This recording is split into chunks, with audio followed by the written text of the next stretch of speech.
E aí, galera, no podcast de hoje vamos falar de...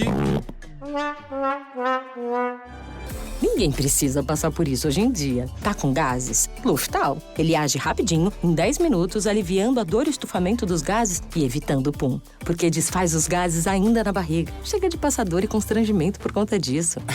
Bora gravar de novo que agora eu tô pronto. Luftal Simeticona, indicado para pacientes com excesso de gases no aparelho digestivo. Se persistirem os sintomas, o médico deverá ser consultado. Dezembro de 2024.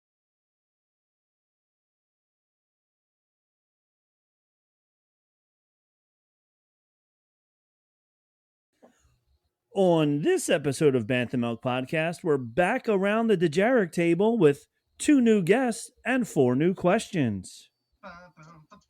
Intro music.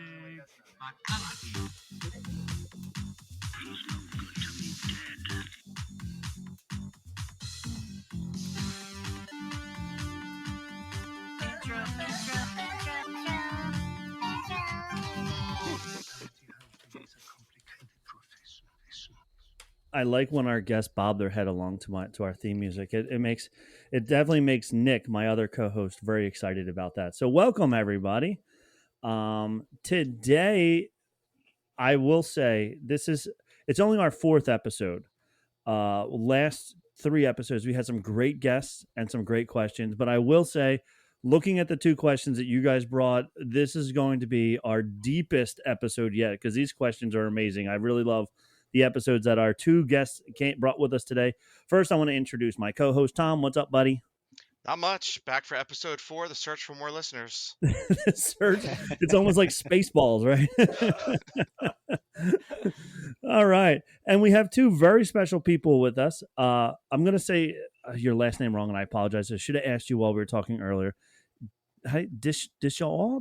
Yeah, Deshaw. Deshaw? Perfect. Yay. All right. Gabriel Deshaw. He is awesome. For any of you who are listening, if you're driving in the car right now, stop, go to Instagram, type in his name, or even just Gabriel Junk Art. You are going to be amazed by what this man can sculpt and what he can do. But you don't want to hear it from me. You want to hear it from Gabriel himself. So Gabriel, go ahead and tell us everything all about yourself. Whatever you want to tell us. Go for it. Thanks for that warm welcome. Appreciate it. So I'm an artist. I'm a sculptor. I upcycle. That's kind of my approach to my art. But I kind of have a couple different series or a unique spin on this. And part of the materials I use is around luxury goods as one of those series. So I take used luxury goods like Louis Vuitton and Gucci, and I reimagine them through the lens of some of these pop culture icons, especially through Star Wars and other series that I've explored. You can see a couple of them in the background here of all the madness behind me. And so that's I've been on this journey for about 25 years and continue to kind of hone my skill and refine. And there's no shortage of things for me to explore. So that's awesome. Well, welcome to the show. Thank you for agreeing to be on this. This is a fun little roundtable discussion that we have. Everybody, as we know by now, everybody brings their own question. We all get to answer and give our opinions on said question. And if you guys don't know already, the only correct answer is my answer. So I just want to let you know that, I'm always right and you guys are always wrong. Joining us, and Kristine, I was listening to your podcast today because I wanted to, find out more about you. We have Kristine McPartlin. Did I say that right? Yes. I can't. It's funny. I'm a teacher and I can't say names at all. I butcher names all the time. If your name is not Bob Smith, I'm going to say it wrong. So I'm happy that I was imagine him pronouncing Star Wars names. Yeah. Oh, yeah. Forget about it. It's a running joke with the other half of this podcast. Nick just loves giving me names to say and then laughing at me as I butcher them. So, Kristine, welcome. Tell us about you and your podcast. I really enjoy your concept of your podcast because it takes the Star Wars podcast to a whole other level. So go ahead and tell us all about it. Thank you. I'm very excited to be here. Thank you for having me.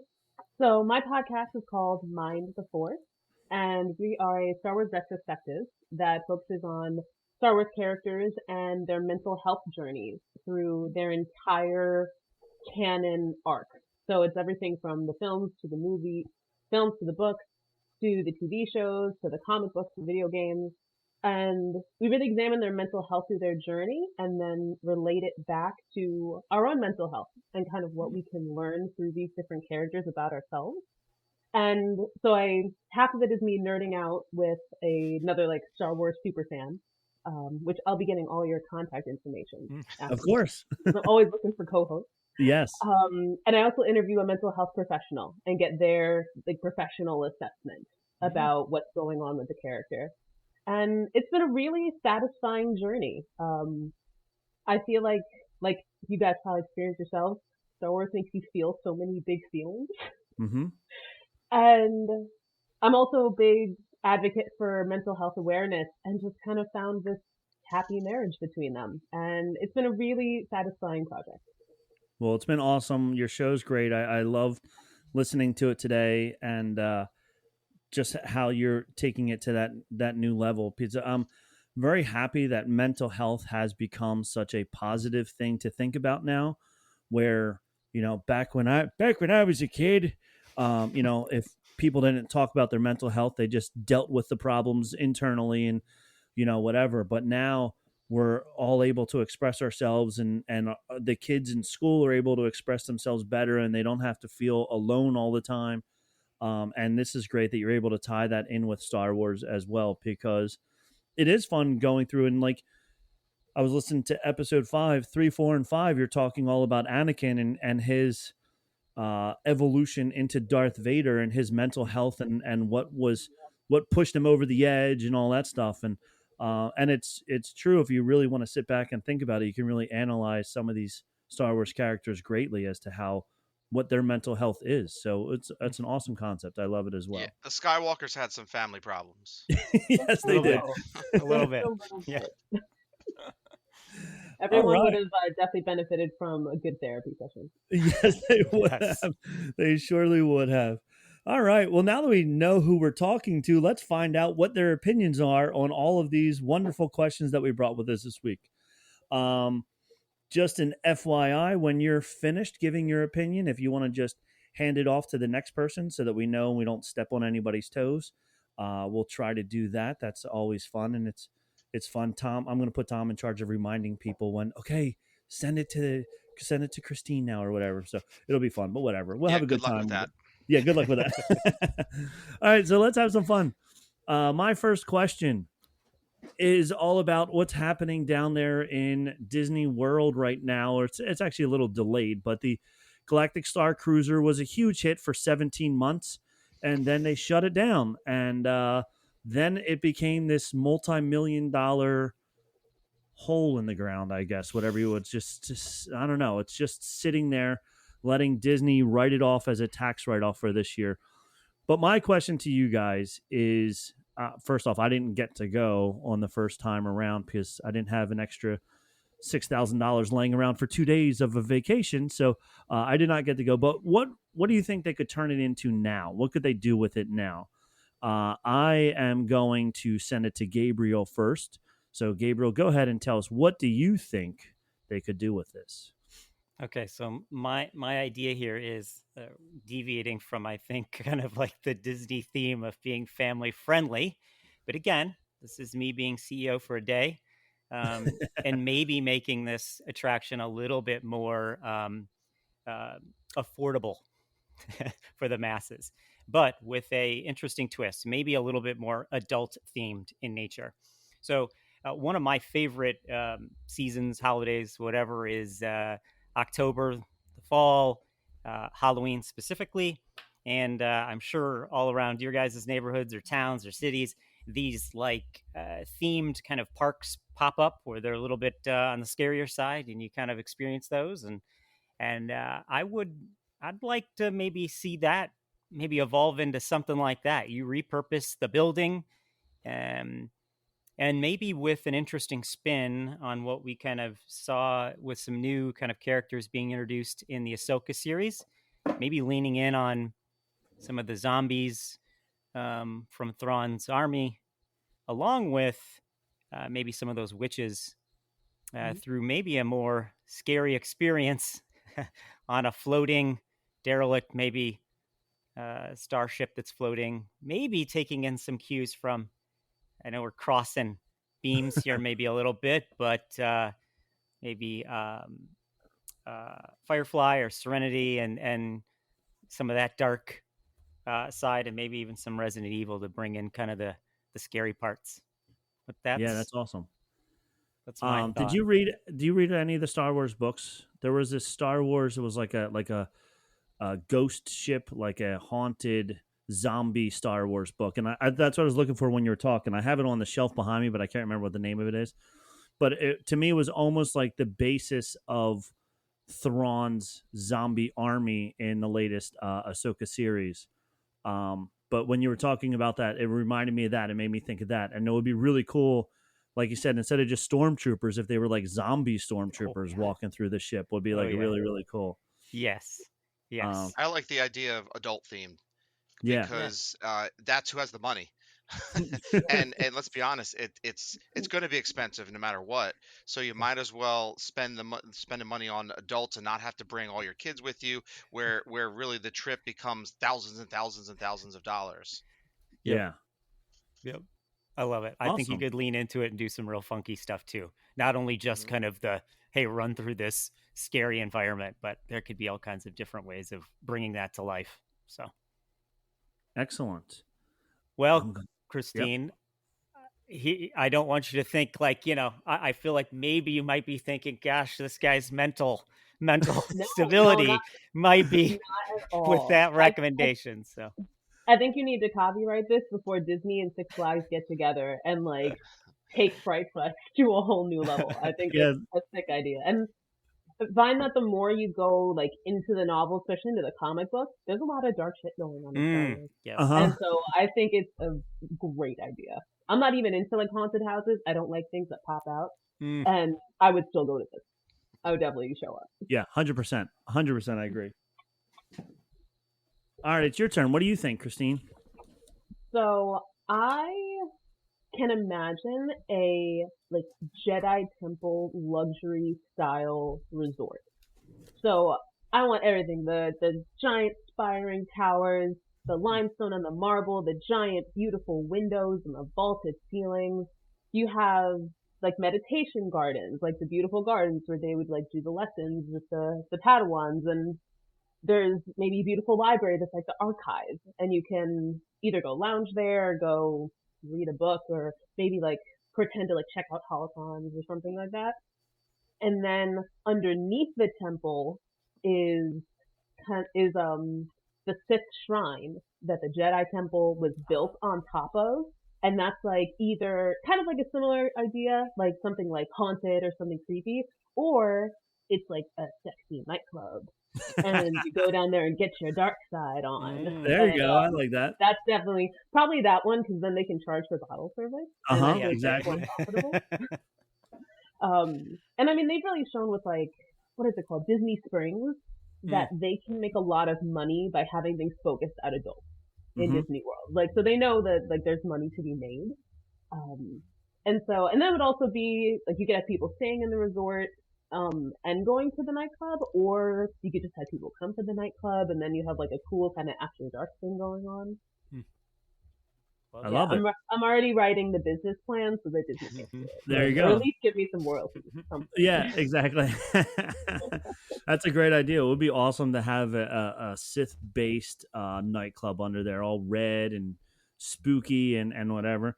I found the book for Gabriel. I found it. So it's called Death Troopers.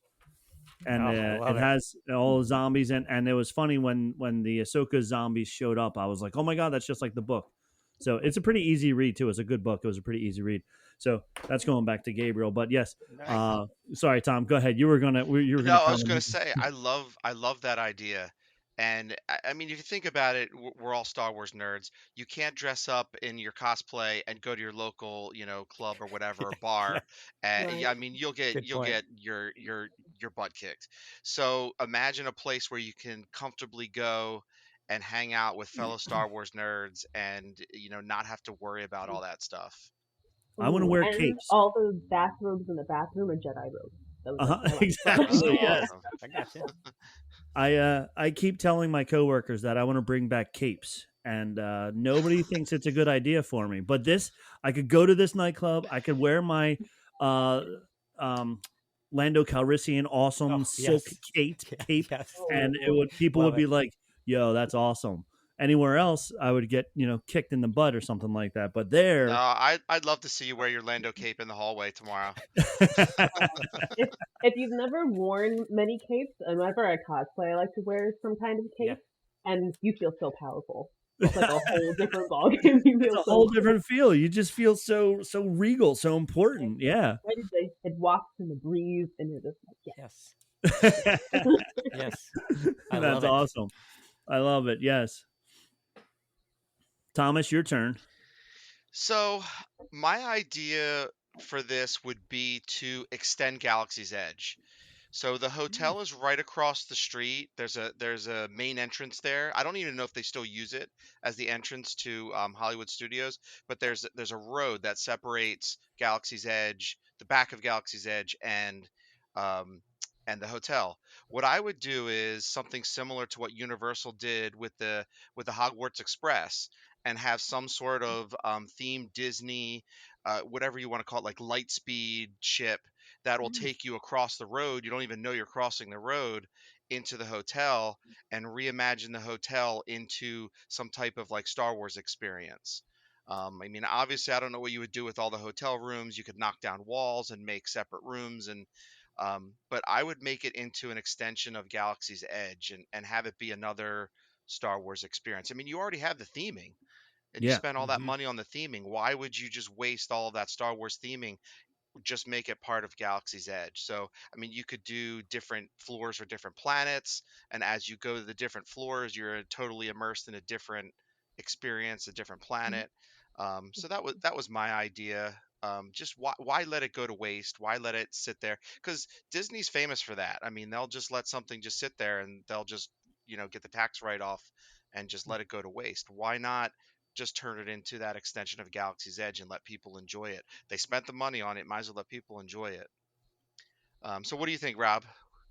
I agree with you. I'm even more of a simpler man than that.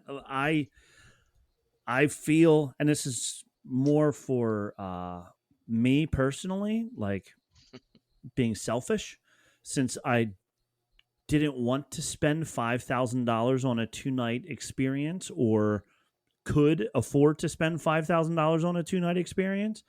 I want to stay in that hotel, even if it's priced at the top level of their hotels. They'd have to add a couple things to it to make it a regular hotel. It doesn't come with a pool or anything like that. And if you're in Florida, staying in a Disney resort, you definitely want to go to a pool afterwards, because every time we've gone for 7 or 8 days, and it's like you do park 3-4 days in a row. You're getting exhausted. You just want a half a day or a day where you just relax for a day. So they would definitely need to add a couple things like a pool and some other more chill things around the hotel. But the hotel came with a bunch of stuff. Like there was the lightsaber training. They had some other things that were like a room to learn how to play sabacc and stuff like that. You don't need the full cosplay experience. The $5,000 hotel also included, there were actors there. I don't want to say 24 hours, but probably 16 hours a day. There was like 2 to 4 actors there, immersing you in the whole experience for you the 2 days that you were there. So that's where half of the money was going to this whole feel. You wouldn't need that. Maybe the front desk people have a Star Wars-esque costume, but they don't have to be fully immersive the way it was before. But they have the rooms already. You could have a kid's room where they could learn how to play sabacc or have some video games or something in there. Use the hotel, like Tom was saying, it's already themed that way, so you don't have to buy all new sheets or anything. And I would love to stay in a Star Wars themed hotel. I don't need that full experience, but I want to be able to open the door and then bam, there I am. I'm in my own little Star Wars world. So I'm much simpler, and I'm like, you have it. As Tom said, you spent the money. Just open it up for everybody. Just let anybody, it's still going to be super expensive, but it's not going to be $5,000 expensive. So I would just say open it up to more people. Keep it simple. If you want to add a nightclub or a haunted zombie chase in the background or underground, that would be awesome as well. But definitely keep it so that, and then make it so that other people can experience it, because I thought it was pretty neat. I just couldn't afford to go myself. I think Disney needs to pay us for our ideas and do I think some of so our too. ideas, because I think they're good ideas. Yeah, I think both of you guys and Tom as well had awesome ideas for that. So that's a great start for us. We got one question down. Now it's Gabriel's time to ask his question. So Gabriel, go ahead, hit us up with your Awesome. question. Okay, so we got some good news that was hot off the presses here just a couple days ago, that we got some confirmations from Disney on a new movie that they're going to be working on, and it's Mando and Grogu. Now, with that, the question is, where do they take Grogu, and how does that character kind of evolve? And you could maybe take this question a couple different ways. Could be specific to the movie, or if you just have like your thoughts on where they might take this character or should take this character. I'd love to hear you guys' opinions. All right, Kristine, you can go first on this one. So I had a lot of thoughts about this. This is a great question, Gabriel. And I think at some point, like it clashes with the fact that Grogu is so cute, and that's like the sellable like marketing factor. Who doesn't love him some Baby Yoda? That Mhm. Baby Yoda right there. I have But one. it then clashes with this. Oh, I see it. It's so cute. But then it does clash with the mysterious lore around Yoda. Being that, like, yo, he's this mysterious species, he's 900 years old, and he's so wise and old, and, like, so, like, deep within the Force. And eventually you have to, like, tackle the fact that Grogu has to grow up, and eventually develop. Like, he's already 40 years old, so it's not like he's an infant. Then I think you'll definitely see his skills in the Force develop. Like, he's going to get more and more powerful. I think that's definitely his destiny, and where the character's going. I think I don't think they'll take it any further than maybe they'll make him talk. But a word or two. He won't say a lot, because I think that would kind of drag it out. But if they're going to do anything major with his kind of physicality development, I think he'll stay the same cute little size. But maybe like a word is what we'll get. I can't help but draw some parallels between Marvel and Groot, maybe. I don't know, like that evolution.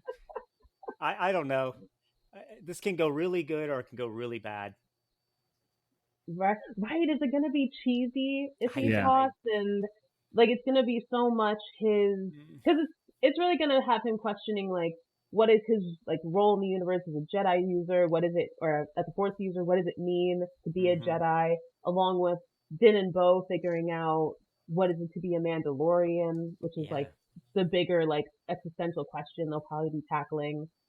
And I think they'll have Grogu doing it all at the same time with gurgles and oohs.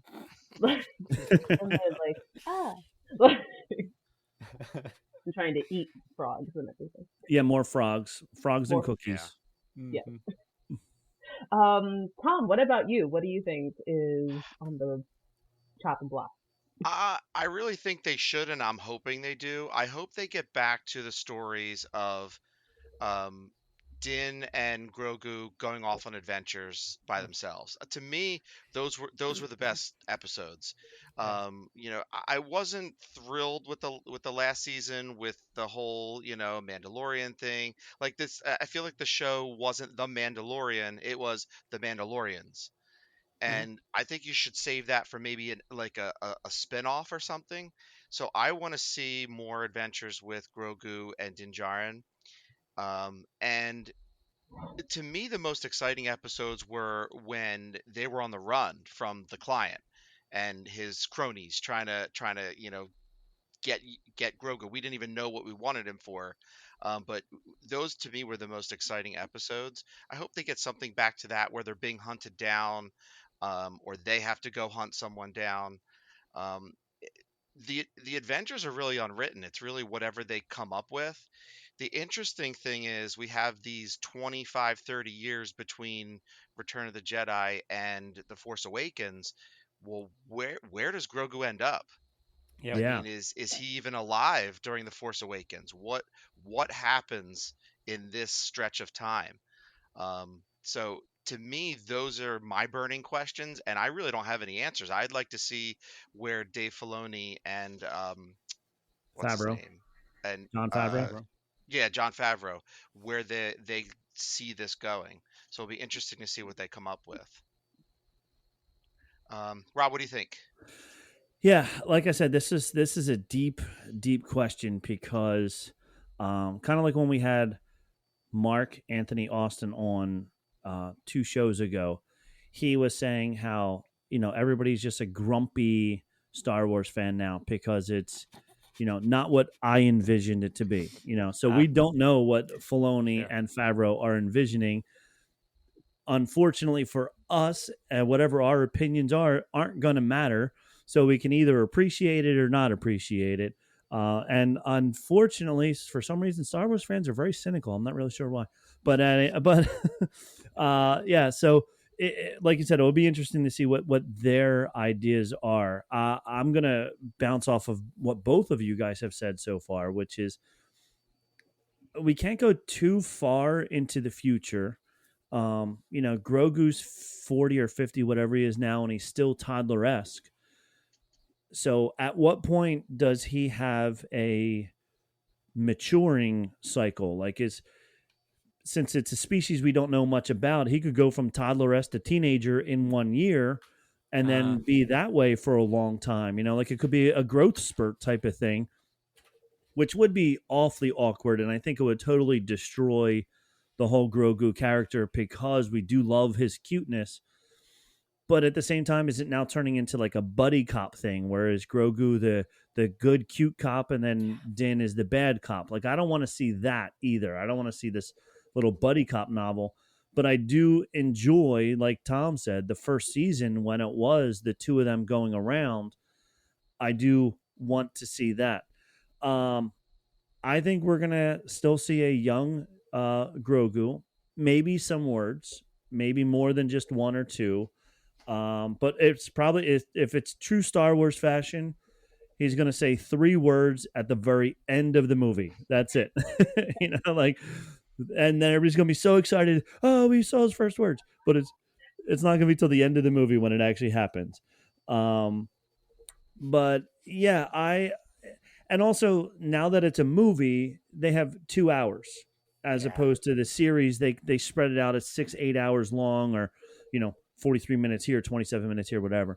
But now they have to do everything in 2-hour time span as opposed to 4 or 5 hour long series where they can stretch it out. So I'm sure it's going to be something where they're either hunting somebody down, or in the process of them hunting somebody down, somebody else is now going to be hunting them.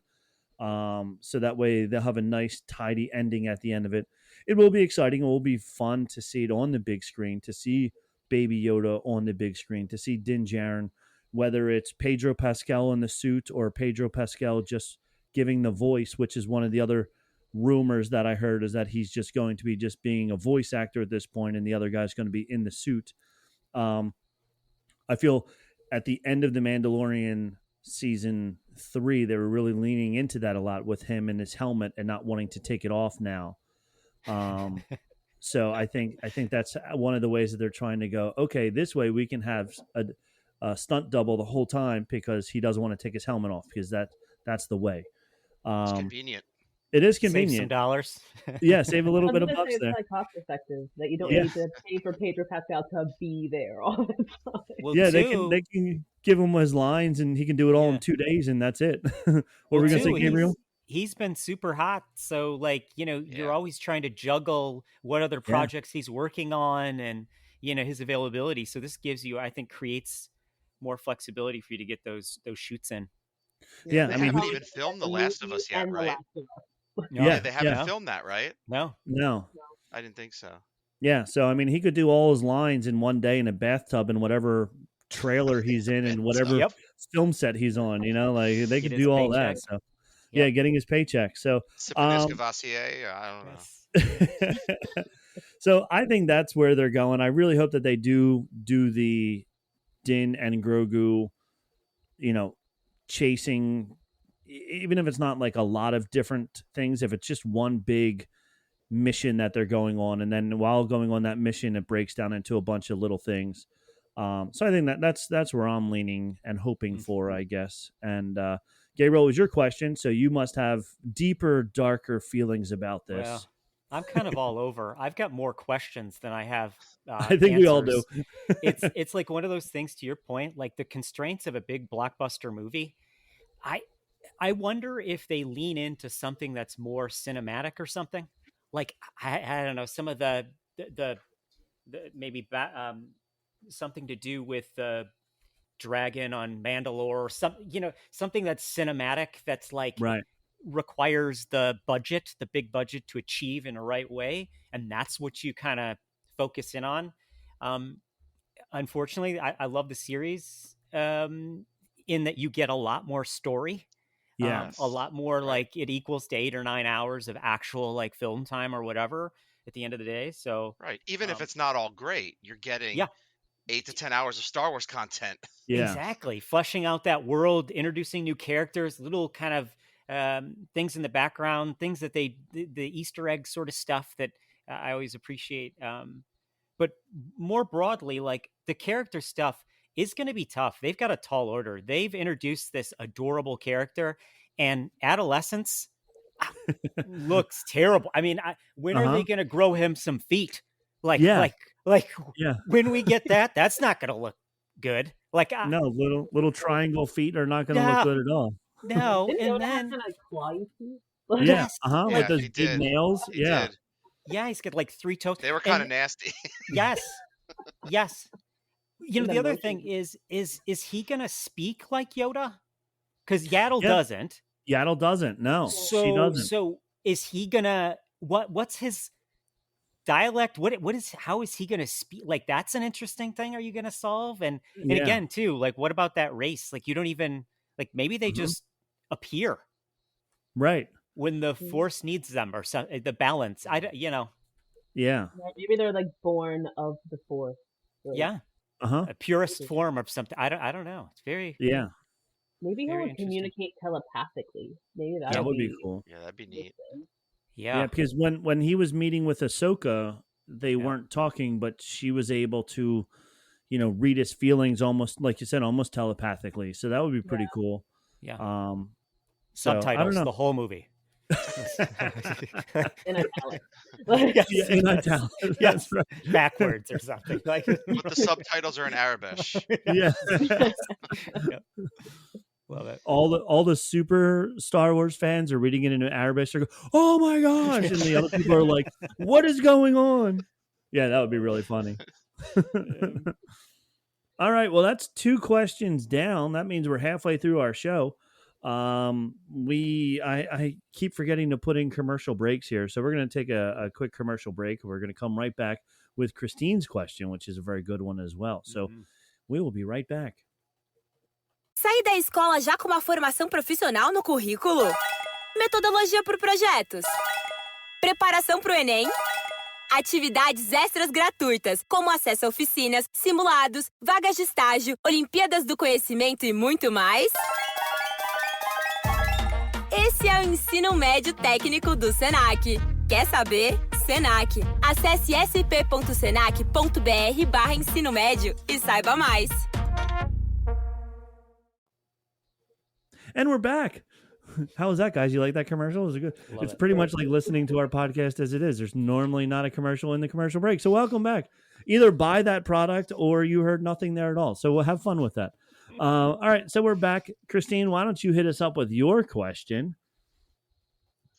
So, touching into the Clone Wars, the animated series, if Ahsoka joined forces with Maul to take down Palpatine when he asked her on Mandalore, would they have succeeded? Rob, that what is is your take on it? Oh, see, that's a very, very tough question for me. This is super deep because as I was thinking about it, initially my initial reaction is no, because Star Wars needs that big baddie. That they needed that Palpatine there. So no matter how hard they tried, Palpatine would still survive. I mean, he came back. Palpatine's back. He came back in 7, 8, and 9. So of course they wouldn't be able to take him down. But would I love to see that? Yes. 100% yes. I think it would be so awesome because I think with the technology that we have now, with what we've learned from the mistakes of episodes 1, 2, and 3 and being over CGI, and then when the Emperor was killed the first time by Luke when he picked him up and just threw him down the hole, how it wasn't very exciting looking because it was 1977 and it was hard But to it make was emotional. it was emotional, yes. So I think if they were to do it again with Ahsoka and with Maul, it would be totally awesome because they would now have cinematically everything figured out between real people, between some CGI, between a lot of stuff. The lightning coming out of his fingers would be even more impressive. Ahsoka could be defending and fighting, almost kind of like the Rey and Kylo fight scene in the later episodes. In episode, I guess it was 9 or whatever. But with Ahsoka's abilities, Maul was, and you didn't appreciate Maul until you watched the cartoons.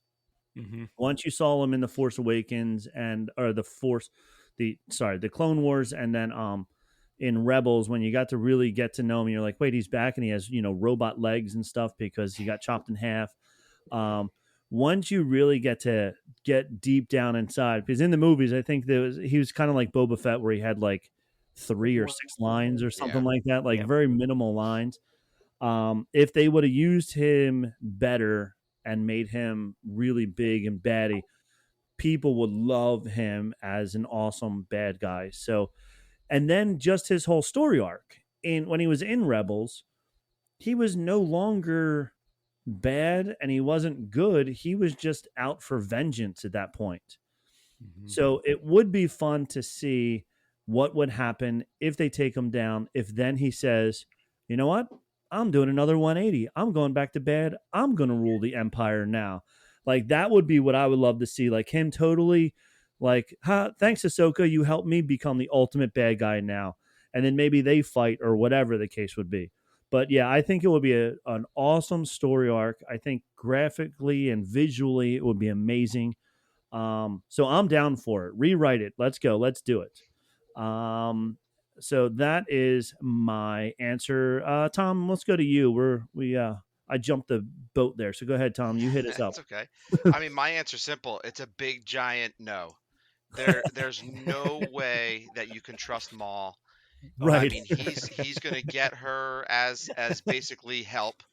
And then the minute they take down Palpatine, Ahsoka's in trouble. If she goes to sleep, better sleep with one eye open, because Maul's going to take her out. So, I mean, he's not going to waste any time turning his back on her and taking her out. Now, whether he can or not, I mean, that would be awesome to find out. But Ahsoka would be stupid to try to team up with Maul unless she had her own thing where she's going to use Maul and kind of turn the tides. That would be kind of interesting, but there's no way that she could ever trust him. Gabriel, what do you think?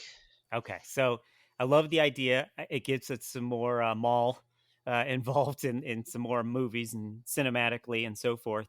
I'm kind of a maybe. So here's my angle. So if I kind of lean into this idea of like light and dark and this balance, and that if you bring these two together, that they might offset enough of the dark side of Palpatine that maybe there's an edge. Maybe that's the edge that tilts this balance back to the light, maybe.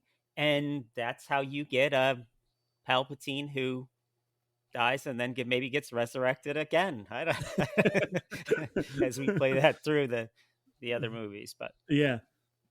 Well, I like that idea. That is because all the movies have been about the balance between good and evil, and how if there's an ultimate good, then there's got to be an ultimate evil there as well. Almost like Invincible, the M. Night Shyamalan movie Invincible, where he was like, I'm always hurt, so I need to find the person who never gets hurt. So I can see that if now suddenly the ultimate bad and ultimate good are in the same room, working against now the super ultimate bad, whatever. Yeah, that's a good concept. I enjoy that.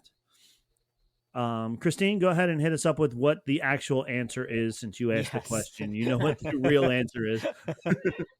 So I do love that idea, Gabriel, the balance between the light and the dark. That was a very cool way to consider it. Being that with my podcast, I have to examine so deeply into character motivations, I guess I looked more at the logistics of how it would happen. So, I mean, first off, I'm a very proud member of the Maul Hive. I think Maul is the best character. And so I have a little Maul figurine here that's he sits with me every time I record. He's my little motivator. So if Ahsoka joins Maul, that would, and say they're able to get back to Anakin in time. Because I just binged through the end of Clone Wars and went through that emotional journey again. And just the detail is just delicious. Every second is so good. And so I'm thinking if they team up and they get back to Anakin in time, that's going to speak to Anakin. If Ahsoka, who he misses so much, when he sees her before she goes back to Mandalore, his big puppy dog eyes, he's just like, I'm so happy to see you, and I'm so happy you're back, and how have you been? And here are these lightsabers and a bunch of clones, and I want you to succeed. So if she comes back and is saying, hey, this is going on, yes, Maul told me, and we can't trust him too much, but doesn't this all make sense with all the manipulation you've experienced over the past 13 years of your life? And this old man has just groomed you. And, he's very kind of direct ways. You really should read the Road Man. I feel like he's gonna believe her. He's going to take that step back, because at this point in the storyline, he's spiraling. He's spiraling. He's having the visions about Padme dying. His mistrust in the Jedi Council is at an all-time high, because this is post the Obi-Wan murder conspiracy, and he's just not in a great place at all. So basically the second most important person to him, because Padme and then Ahsoka, the second most important person in his life has come back and is saying, hey, this is happening to you, we have to stop this. Could Maul and Ahsoka defeat Palpatine by themselves? It's a maybe, but as soon as Anakin joins them, I feel like they can take him out. I feel like that would be enough that Palpatine would go well. Because then also, at that point, you're bringing the Jedi Council in. Now Yoda's involved, now Mace Windu's involved, and he's not dead. Or is he? Or is he? That should be a question on the next episode. Is Mace alive? Yeah. Right, exactly, yeah. And so I think it's definitely possible, but the other factor, which I'll end with, is can they make it back in time? Because think about when Ahsoka captures Maul and they're on the ship, they're going back to Coruscant, she's standing on the deck with Rex talking. That's when everything goes down in Palpatine's office with Mace and the attack and everything like that. So who knows if they would have made it back in time before everything went to shit? Because I think once he killed Mace, that was done. He's just shell shocked. He's I've thrown my entire life away. Might as well go all or nothing. So who knows? Who knows? Well, we can only speculate, right? Yeah. We are not Dave or John, unfortunately. Well, that was a great question. Our last question of the day comes from my co-host, the biggest Flyers fan in the room. Go ahead, Tom. What do you got for us? And I haven't even checked the score once. They're playing the Canadians tonight, so I haven't even checked the score. That's how dedicated you are to this show. So, speaking of Dave Filoni, you are given complete creative control over Star Wars. Money's not an issue. Whatever you say goes. What would your next Star Wars movie be about? Let's start with Rob. Such a loaded question. It's a very loaded question. I like those. There are so many ways you can go with this. But I read Gabriel's answer, and I'm kind of not piggybacking off of that, but going along with a similar concept to what he's about to say. So those of you listening, listen up. His answer is really good. See, that's why I don't read the answers ahead of time. Yeah, well, I mean, I didn't want to step on anybody's toes, so I made sure that what he said and what I said were different. And this is very similar to probably what we might be getting with the Mandalorian movie. I would love to know about the bounty hunters before we saw them in Empire Strikes Back. So a whole bounty hunter movie. There was a couple of books that I read, bounty hunter series.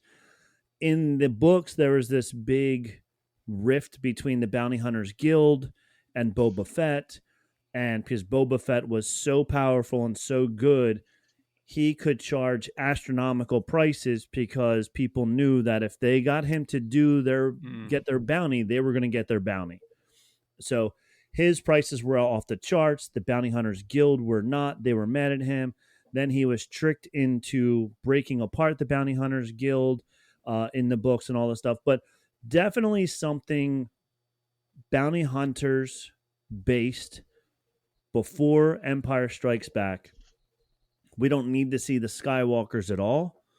We'll know it's in the same time frame. We'll see bits and pieces of things going on in the background, but it'll be all based off of bounty hunters doing bad things. When they initially came up with which turned into the Mandalorian series, but initially they were going to do a Boba Fett movie years ago. They wanted to see how Deadpool was going to fare in the movies first, because Deadpool's not a good guy. He's not a bad guy. He's just a mercenary, just a bounty hunter. So they wanted to see if people would actually go and see it and like it. And then when it blew up, they were like, okay, we could be on to something. Because Boba Fett's not part of the Empire. He was just hired by the Empire. He's not a good guy. So will people go and watch a movie about a guy who's not a good guy that they can kind of root for or not? And then we got the Mandalorian series, and everybody's like, is this Boba Fett? Is that not Boba Fett? Whatever. And then when we got the book of Boba Fett, that wasn't what we wanted. We didn't want Dad Bob Boba Fett. We wanted Boba Fett that was we wanted Boba Fett that was no disintegration. We wanted that Boba Fett that was so intense that Darth Vader made sure to tell him specifically, don't disintegrate this person. So I want to know about that Boba Fett. It doesn't have to be Timo Morrison in the costume, because we never saw his helmet off in any of the original 3 movies. It can be somebody who's fit and fits the costume better. But yes, that's what I want to see, is all bounty hunters all the time, and it would be amazing. Gabriel, your answer is awesome, more awesome than mine. Go ahead. No. I kind of have a 2-parter, so I'll go in with more of the I think the easier one, and then kind of maybe tackle the tougher one. But one of my favorite villains is General Grievous. I love the character, just the voice, just everything, just crazy about him. He's 90% mechanical, and he's just got a little bits of him that are actually his human parts, or whatever race he is. But I'd love to unpack that character, kind of the transition and buildup of his kind of his prowess as a hunter and on his planet, and then ultimately the disaster that kind of then translated into him being kind of parted out and turned into this robot. I'd love to see that, like the grittiness of that and the dark nature, and then how he starts to align himself with certain factions and so forth. I think that would be really awesome. That would be. My other, if I had the keys to the kingdom, would be, now this is, again, it goes back to the previous conversation of kind of Grogu, but this idea around Yoda and maybe kind of unpacking where he came from, what his backstory is, understanding more about that character. I mean, we've got 900 plus years to cover. So, I mean, he could be from a whole different outer rim, just obscure, not impacted by anything. I don't know. There's just so much, to here to go. But I also realize that that's what makes that character. So like maybe doing a movie kind of destroys the whole mysteriousness of it. And that like, maybe that's why Lucas was very much about like, we're not really going there. There's a little bit of here, but that's it. We're not even going to kind of explore, or I'm not even going to kind of maybe even unpack anything of that, because maybe it's best left in this mysterious kind of nature. So that, I have mixed feelings about that last one, but I agree. Kristine, what about you? Well, Gabriel, if Star Wars wants to try to figure out how to tell, I guess, a long-form, mysterious, ancient figure story, they call the BBC, because Doctor Who's been doing it for a long time. Yeah. And he's over like 1 billion years old. And Yes. so they've been doing it. Yes. So my idea, and I do apologize, Rob, for the flack that I may get for this in your comment section, but I would love to flesh out the story of Reva Savander from the Obi-Wan series, who played Third Sister. I think that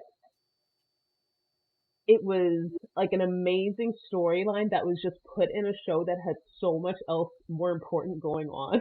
That it's just kind of a strange side story, but I think it's one of the craziest stories I've ever heard of in Star Wars. Just an Order 66 youngling survivor who is captured on the streets of Coruscant, raised in the Inquisitorius, and is so bent on revenge against Vader, who she knows is Anakin, because she watched him bring the youngling Slayer 5000 and gun everybody down. She knows he's Anakin, and she's so steeped in the dark side at this point that it battles with her being raised in the light in the Jedi Temple, and like she's just hell bent on this revenge, and it's all she thinks about for what, like, well over 10 years.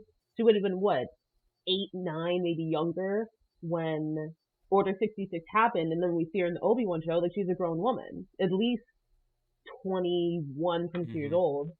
So she has just been, like, revenge blinded for so long, but she's so badass. Right. Like, and she's so strong and powerful, and, like, clearly, like, is so strong in the Force, but it's probably so dark and conflicted, and, like, doesn't really believe in what she's doing, but like somewhat believes in what she's doing. Like it's a theme that comes up a lot, particularly with dark side users. You see it a lot with the Empire, and you see it especially with Vader. It's a big thing from Anakin even into Vader, that the ends justify the means. It's a huge theme in Star Wars, and Reva's the same. That she's like, I don't care what I need to do to get this revenge, including kill Luke Skywalker. Right, in that premise, she's like, I don't give a damn what I have to do. And I just think there's such a story there to flesh out.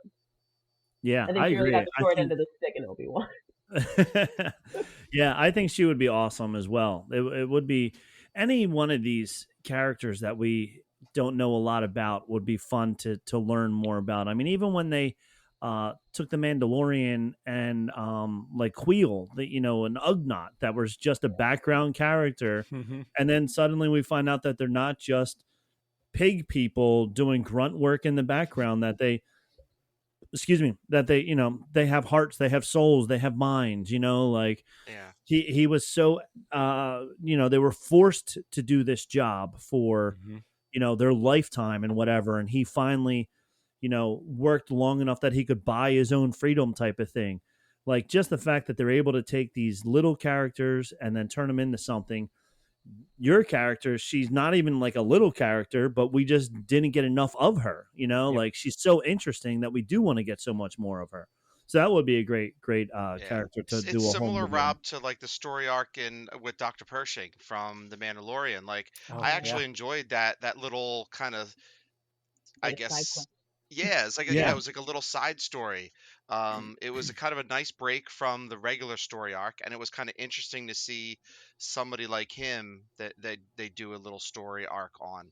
Yeah. I just found it really interesting. So I think Yeah. you're right with these characters that really are kind of in the shadows. You don't really know a lot about to kind of learn their stories. So Tom, you want to do a whole movie on Dr. Pershings, is what you're saying? I do. What is So- your answer?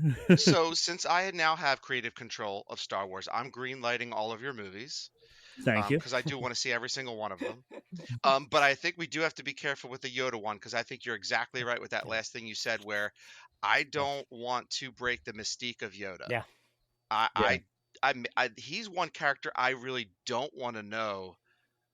I like not knowing, if Mhm. that makes sense. Yeah. It Yeah. sounds really weird, but I like not knowing. Yeah, Now, I agree. Grogu's a different story.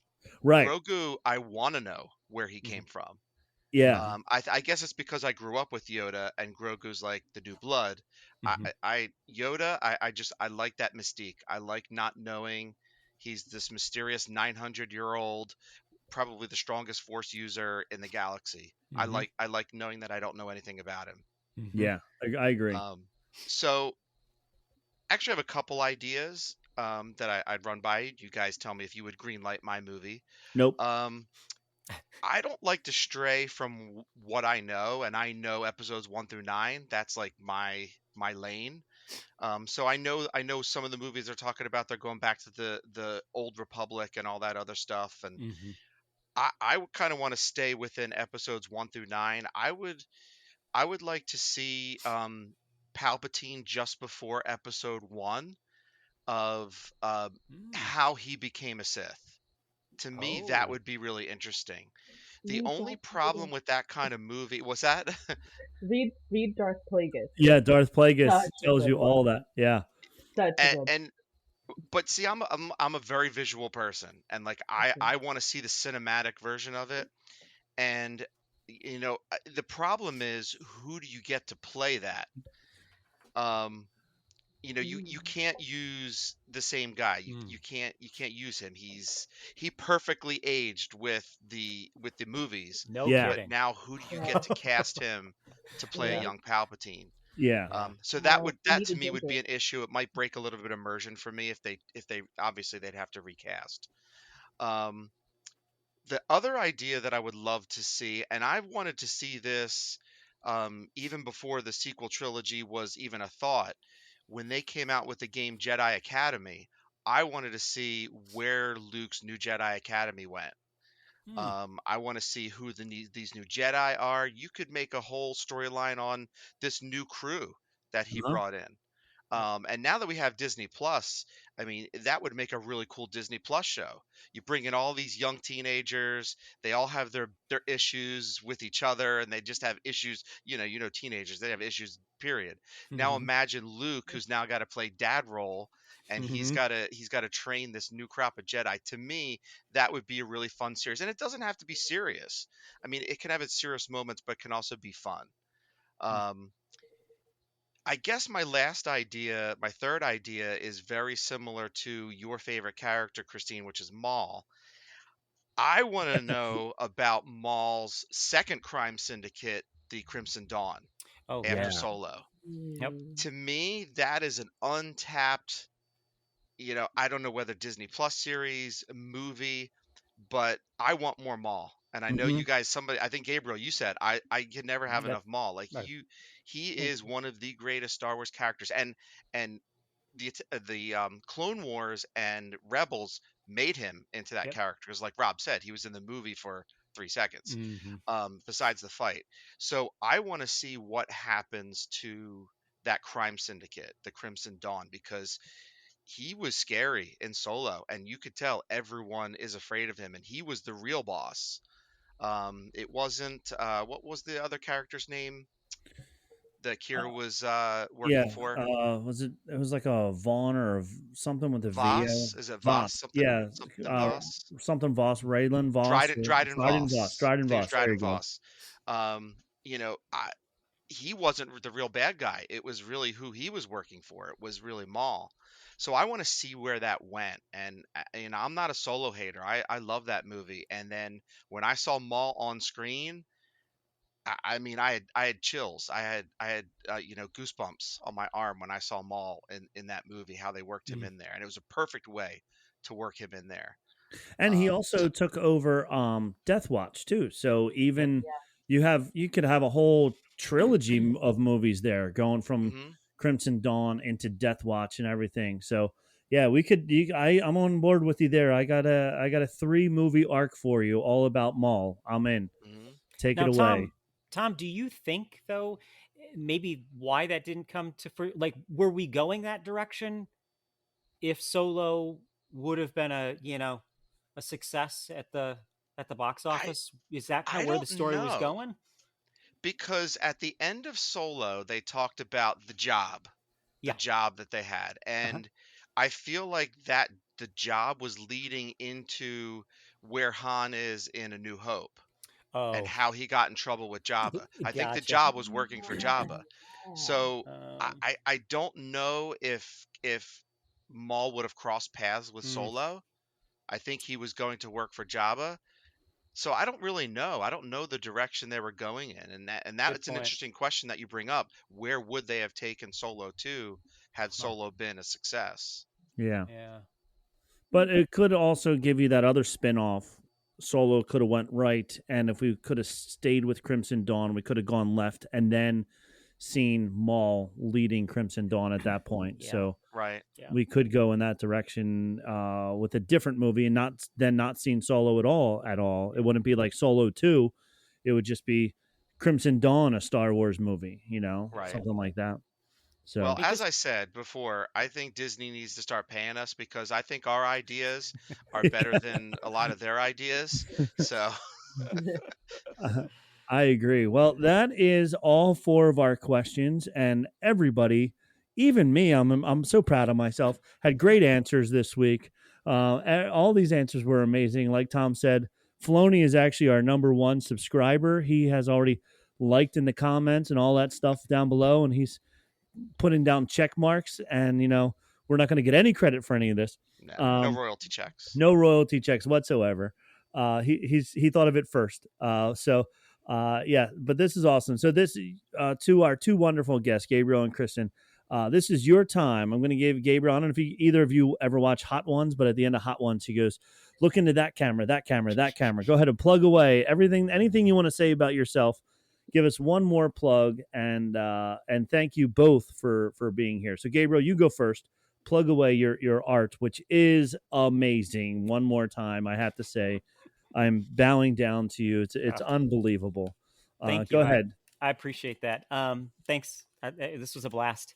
You can see all of my work, past and what I'm working on now at just GabrielDeshaw.com. Simple as that, or you could just Google me. If you want to kind of stay up to date with what I'm working on, what I'm doing in the studio, what I'm thinking about, Instagram's a great way to view that or get some insight into that. And that's just Gabriel Junk Art. That's my handle. And then Gabriel Deshaw on TikTok. So I'll kick it over to you, Kristine. Yep, Kristine, your turn. That camera, that camera, that camera. Go ahead, plug away. Thank you so much for having me. You can find the latest episodes of Mind the Force podcast at mindtheforce.com, where you'll find the links to all our streaming platforms and socials. You'll find us on Facebook and Instagram at Mind the Force.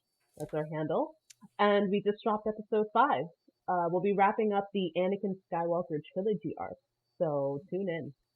Nice. That's awesome. Both of you, once again, thank you so much. This was a lot of fun. I'm really enjoying this format because it is fun meeting all of my new friends. I have 2 new friends now. I'm very excited about, and I know if I'm ever in Indianapolis or Kristine, I forget. Are you in New York?